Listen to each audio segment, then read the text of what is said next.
चलो जल्दी से बायो का कॉपी निकाल लो आप लोग।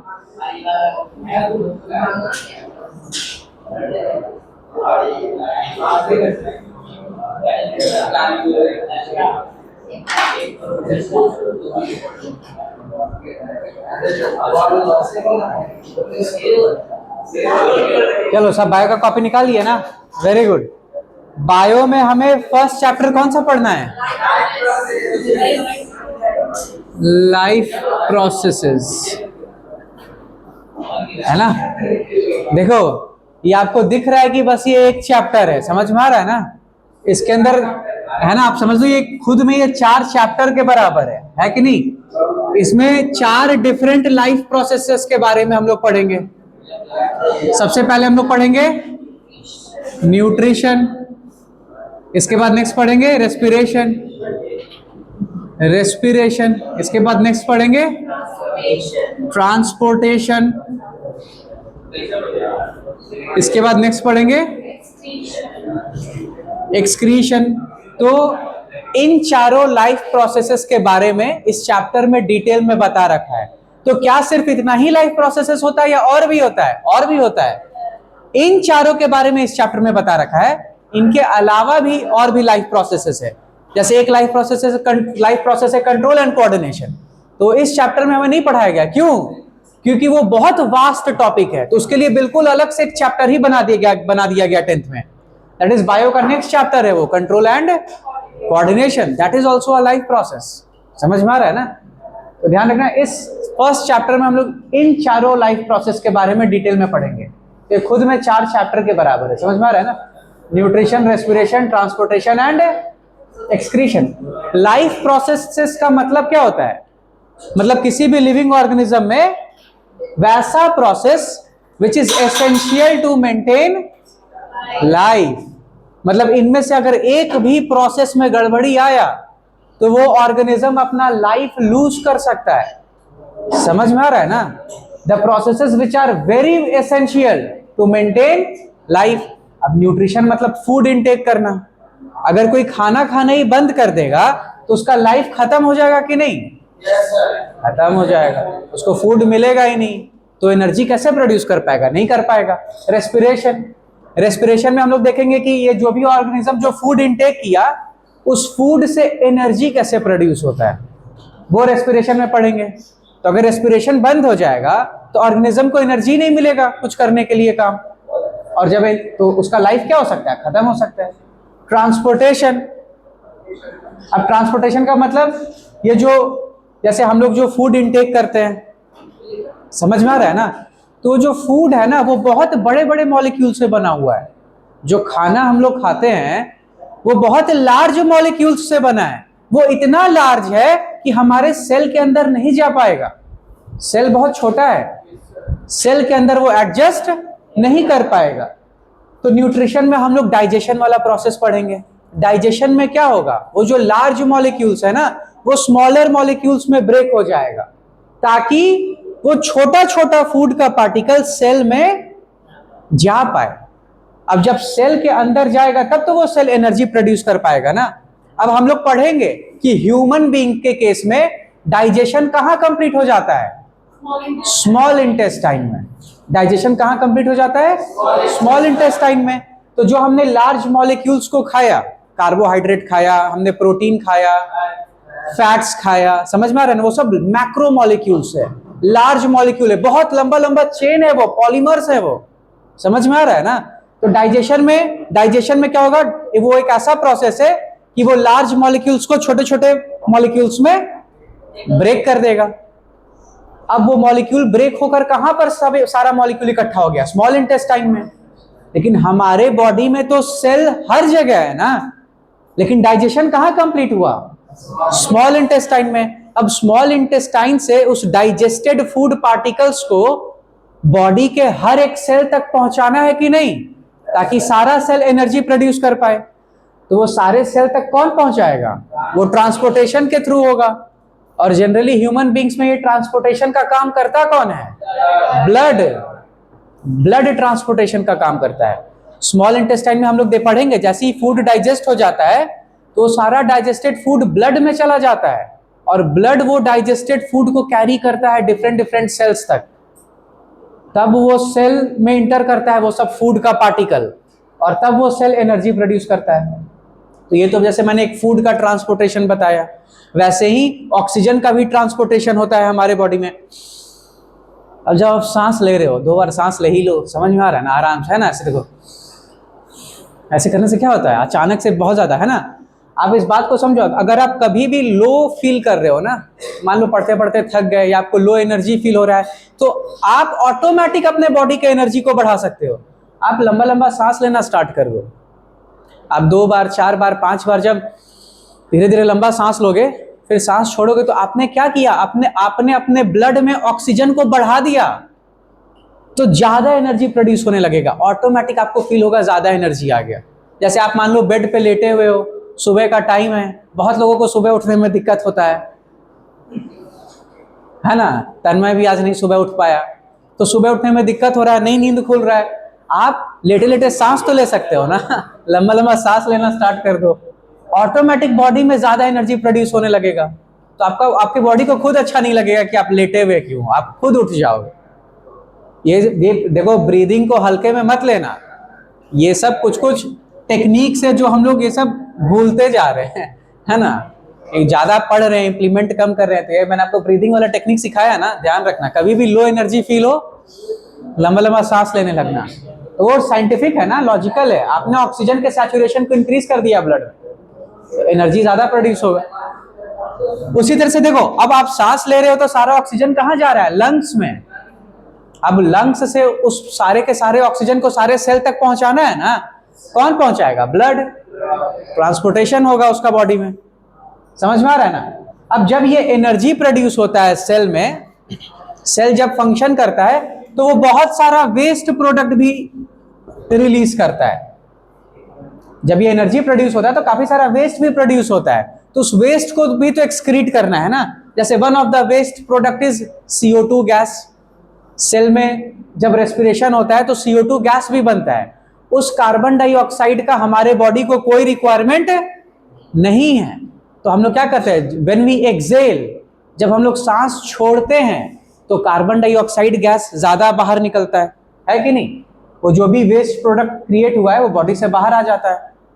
तो ये सब एसेंशियल लाइफ प्रोसेस है, ये सब इंपॉर्टेंट लाइफ प्रोसेसेस है which are essential to maintain life. अगर एक भी प्रोसेस में गड़बड़ी आया तो तैयार रहिए कि आप क्या लूज करने वाले हैं, लाइफ लूज करने वाले हैं। समझ में आ रहा है ना, कोई दिक्कत, क्लियर है ना। तो लिखो, आप लाइफ प्रोसेसेस के बारे में लिखो। हाँ सुमित कुछ पूछ रहे हो, बोलो। एक बॉडी में कितना लीटर, जहां तक मुझे याद है, अगर कोई मतलब एडल्ट ह्यूमन बीइंग में, है ना, 4 to 5 लीटर्स ऑफ ब्लड होता है। हाँ 4 से 5 लीटर ब्लड होता है, और कितना होगा समझ में आ रहा है। हाँ यशवर्धन सोच रहा था कम से कम 50-100 लीटर होना चाहिए, उतना नहीं होता यशवर्धन, 4 से 5 लीटर होता है। हाँ बोलो। अनुज के बॉडी में 2 लीटर है। हाँ उसके बॉडी में 4 लीटर है चलो लिखो लिखो, the various processes,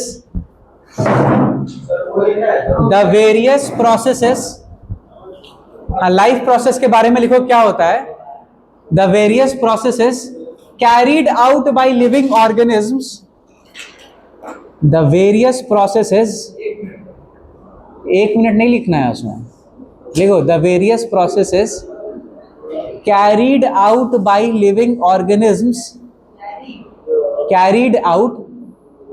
carried out by living organisms which are essential for the maintenance of life, which are essential for the maintenance of life, which are essential for maintenance of life। समझ गए ना, इन्हीं को life processes बोलते हैं, ठीक है। The various processes carried out by living organisms which are essential for the maintenance of life। Example लिख लो, लाइफ प्रोसेसेस का एग्जाम्पल लिख लो, देखो वो 4 एग्जाम्पल लिखा है ना, लिख लो। Nutrition, comma respiration, comma transportation, comma excretion, है ना, कॉमा एक और लाइफ प्रोसेस आप लिख लेना, control and coordination. Control and coordination, ये भी एग्जांपल में लिख लेना, कंट्रोल एंड कोऑर्डिनेशन।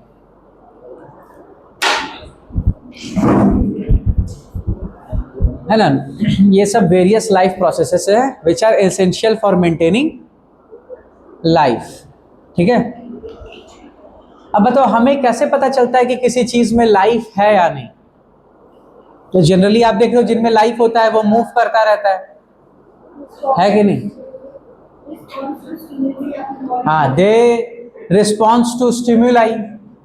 स्टिम्युलाई मतलब हमारे आसपास के सराउंडिंग में जो भी चेंजेस है, दे आर नोन एज स्टिम्युलाई। तो कुछ भी चेंज होता है हमारे इन्वायरमेंट में तो उसके अकॉर्डिंग हम लोग रिएक्ट करते हैं ना, तो स्टिम्युलाई के अकॉर्डिंग रिस्पॉन्ड करते हैं। कौन? Living organism. इससे पता चलता है ना, और उनमें हमें कुछ कुछ मूवमेंट भी देखने को मिलता है।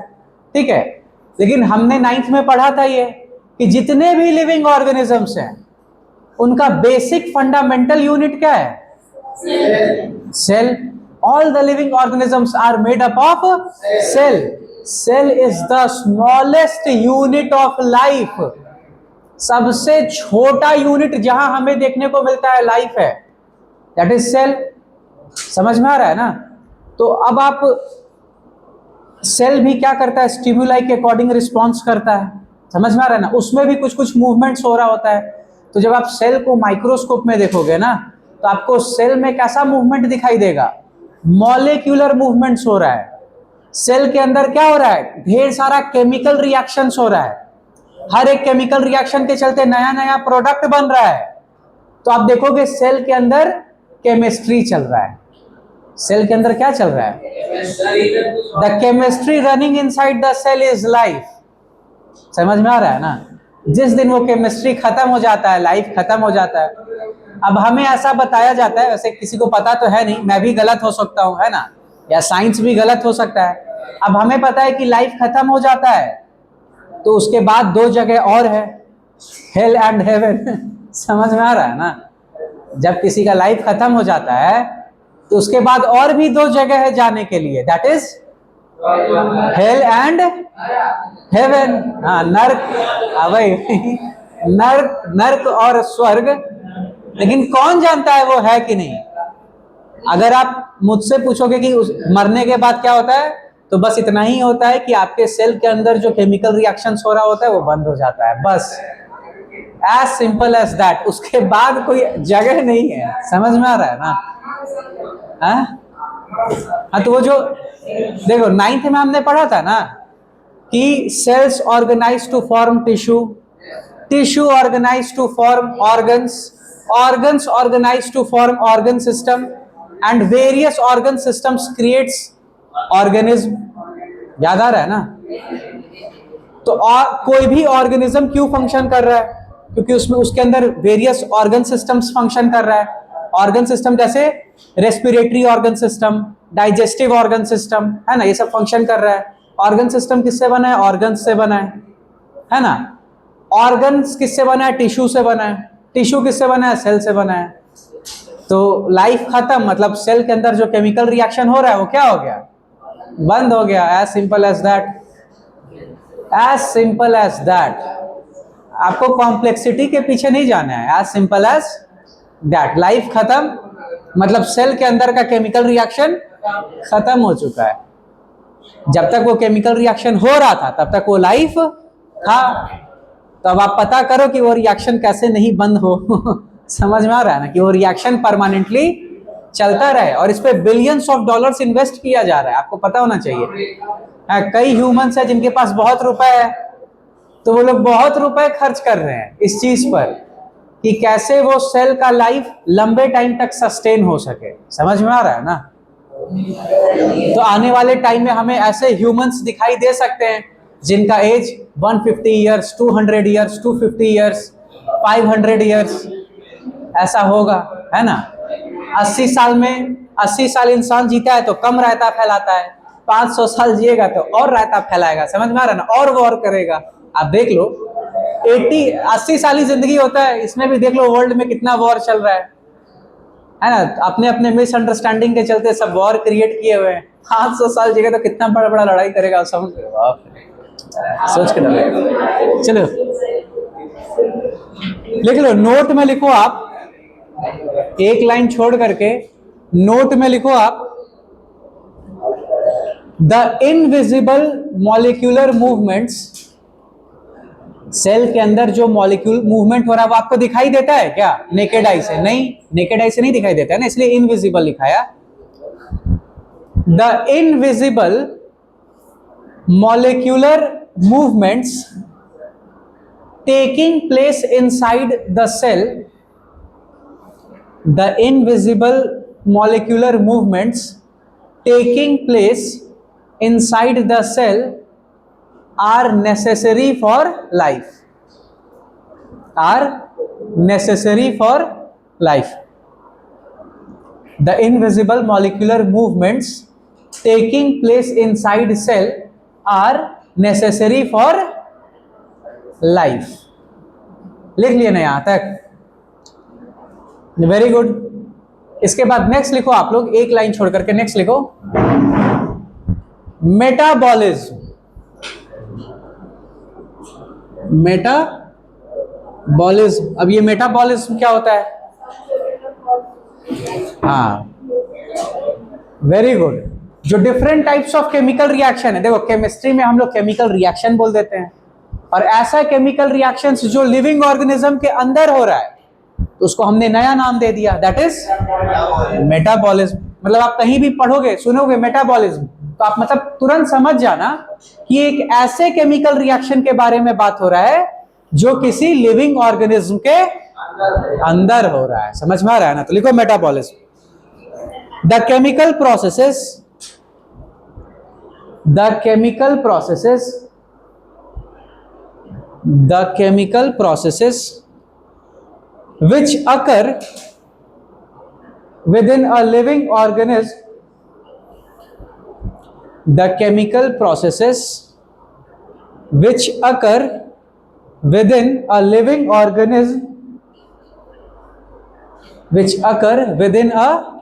organism, in order to maintain life, in order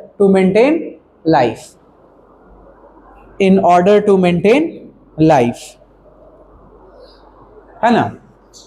तो लाइफ को सस्टेन करने के लिए, मेंटेन करने के लिए जितना भी केमिकल रिएक्शंस हो रहा है किसी लिविंग ऑर्गेनिज्म के अंदर, those chemical reactions are known as metabolism. अब ये जो केमिकल रिएक्शन है ना, ये जो लिविंग ऑर्गेनिज्म के अंदर हो रहा है, ये दो टाइप का होता है। वन इज, है ना, catabolism, and another one is anabolism, है ना। अब यहां पे देखो नेम ही में है काटा, कैटाबॉलिज्म के नेम में क्या है? काटा। तो कैटाबॉलिज्म में क्या होता है ना, ये वैसा केमिकल रिएक्शंस है जिसमें लार्ज मॉलिक्यूल्स स्मॉलर मॉलिक्यूल्स में ब्रेक हो जाते हैं, है ना, कट जाते हैं। समझ में आ रहा है ना? लार्ज मॉलिक्यूल्स कट के, टूट के इसमें कन्वर्ट हो जाता है, स्मॉलर मॉलिक्यूल्स होता है। आप ऐसे याद रखना, काटा से याद रखना। कैटाबॉलिज्म में क्या होता है? लार्ज मॉलिक्यूल्स को काट दिया जाता है। समझ में आ रहा है? ताकि क्या बन जाए? छोटा मॉलिक्यूल्स बन जाए। ठीक है, कैटाबॉलिज्म। ठीक है, तो लिख लेना, metabolism is of two types, catabolism and anabolism. लिख लो, metabolism is of two types. पहला है कैटाबॉलिज्म और दूसरा है एनाबॉलिज्म।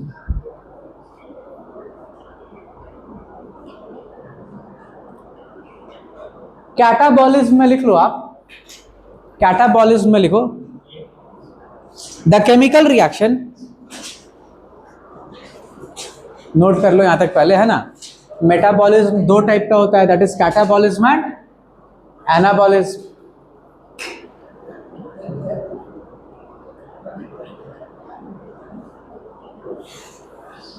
उसके बाद नेक्स्ट लिखो कैटाबॉलिज्म, है ना। कैटाबॉलिज्म में लिखो आप द केमिकल रिएक्शंस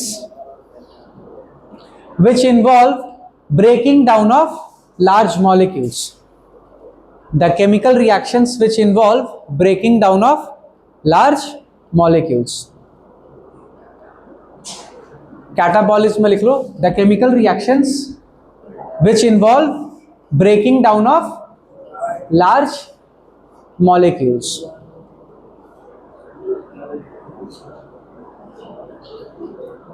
Anabolism में लिख लो हाँ the chemical reactions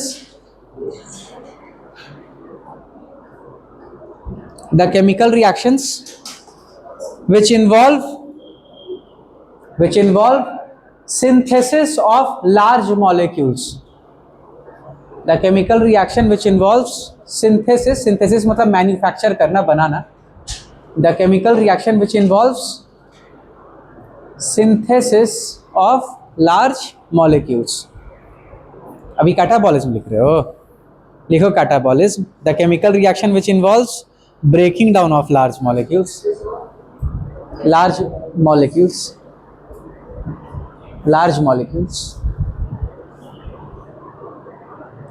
Catabolism लिख लिया ना सब। Catabolism the chemical reaction which involves breaking down of large molecules. And कुछ भी छूट जाए तो वापस से पूछ लेना है पावर्स, फिर एक्सप्लेन कर। Large LARGE large molecules. उसके बाद नेक्स्ट लिखो एनाबॉलिज्म LISM, स्पेलिंग सही से लिखोगे ना, नोट्स सही से बनाना है। Anabolism the chemical reaction which involves synthesis of large molecules. कोई दिक्कत? क्लियर है ना? तो अभी तक जितना पढ़ाए हो रिवाइज करो, 2 मिनट का टाइम है आपके पास।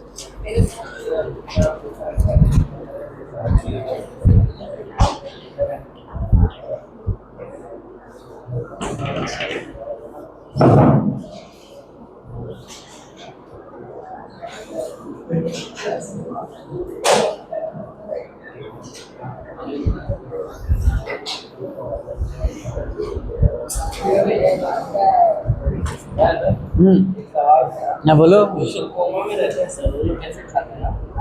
उनको ट्यूब डाला जाता है उनके स्टमक में, माउथ के थ्रू ट्यूब डाला जाता है, उसके थ्रू उनको फूड डिलीवर किया जाता है। रिवाइज करो जल्दी, अभी पूछूंगा तुमसे यही वाला क्वेश्चन पूछूंगा, what is life process.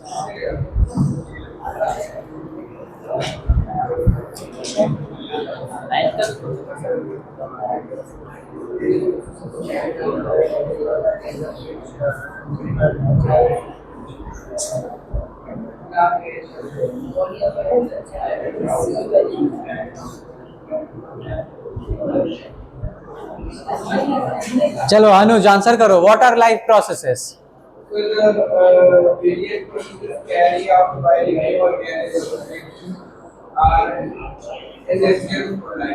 which are essential to maintain life, है ना। the various processes carried out by living organisms which are essential to maintain life, है ना। सब साथ में बताओ लाइफ प्रोसेसेस का एग्जांपल क्या क्या है? First nutrition, second respiration, transportation, excretion and control and coordination, है ना। फिर उसके बाद हमने ये देखा कि बेसिक यूनिट ऑफ लाइफ क्या है? सेल। और हमने देखा कि सेल के पास लाइफ है और सेल के अंदर हो क्या रहा है? मॉलिक्यूलर मूवमेंट्स हो रहा है ना। उसी से हमें पता चल रहा है कि उसके पास लाइफ है, ठीक है। उसके बाद नेक्स्ट हमने पढ़ा मेटाबॉलिज्म के बारे में, है ना। All the chemical reactions which are taking place inside living organisms and which are essential to maintain life. Those chemical reactions are known as metabolism. Metabolism is of two types, that is catabolism and anabolism. कहाँ पर breaking of large molecule होता है और कहाँ पर synthesis of large molecule होता है? Anabolism. कोई दिक्कत? क्लियर है ना यहाँ तक? Very good. तो अभी के क्लास में यही तक रखते हैं, यहाँ से नेक्स्ट क्लास में कंटिन्यू करेंगे। अविनाश क्लियर है ना यहाँ तक? गुड।